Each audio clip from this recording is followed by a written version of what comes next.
Okay, I'm going to continue on with the cardinal that we're working on. I want to add a few more details to his head here as I'm working with it so that you can get more of a realistic drawing. It's very important to get the details right to really make an animal look real. So as I was going over, I kind of filled in the top of this with the lighter red that I'm using.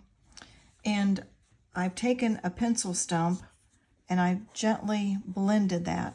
I want to kind of get that all blended in there. Now, you can see there's a lot of detail in his head, and so I took the pale geranium lake that I'm using, and where the feathers are separated down here, I literally took my pencil, held it more upright, and did stronger strokes to make that definitive line there where it kind of goes from soft to the actual feather marks. And so by toothing that in like that, then I'll continue with just taking upward strokes from that to make it look like it's toothed in. Also too, there's a little bit of a somewhat purplish cast back here. And so for that color, I have taken number 169, the Caput Mortuum, and filled in just ever so lightly, just real light little bit of color. You don't want it very strong. Just fill that in.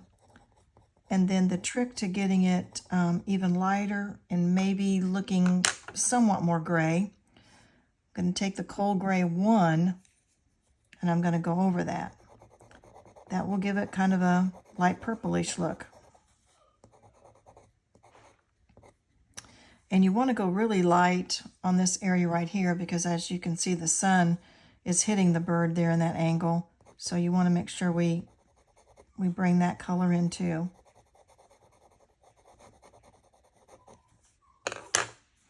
And then where the red feathers meet the black feathers, you don't want a straight line. As you can see in the picture, it's kind of overlapping. So you want to take your pencil and kind of really increase the vividness where that's overlapping.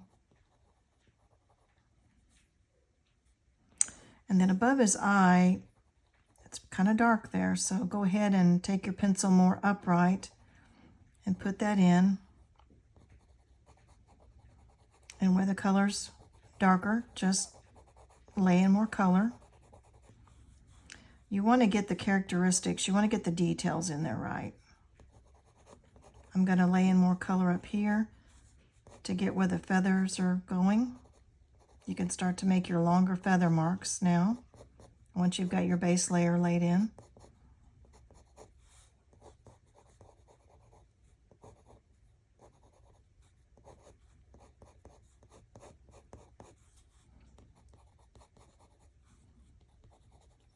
Come back down here and lay this area back in.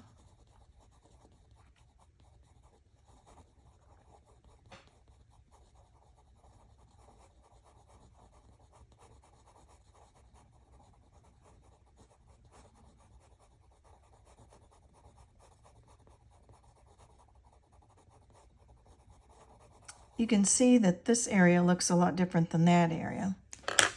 So always have a pencil, always have a stump. It's just called stump. I start to say pencil stump, but it's really just called a blender or a stump.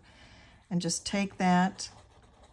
Since your pastel mat has a tooth to it effect, you're pretty much pressing that color down into the tooth.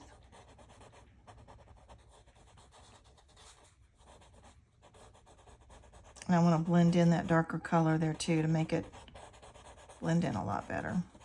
I don't want to erase all of my feather marks, but I do want to blend some. As you can see, his head is taking shape now.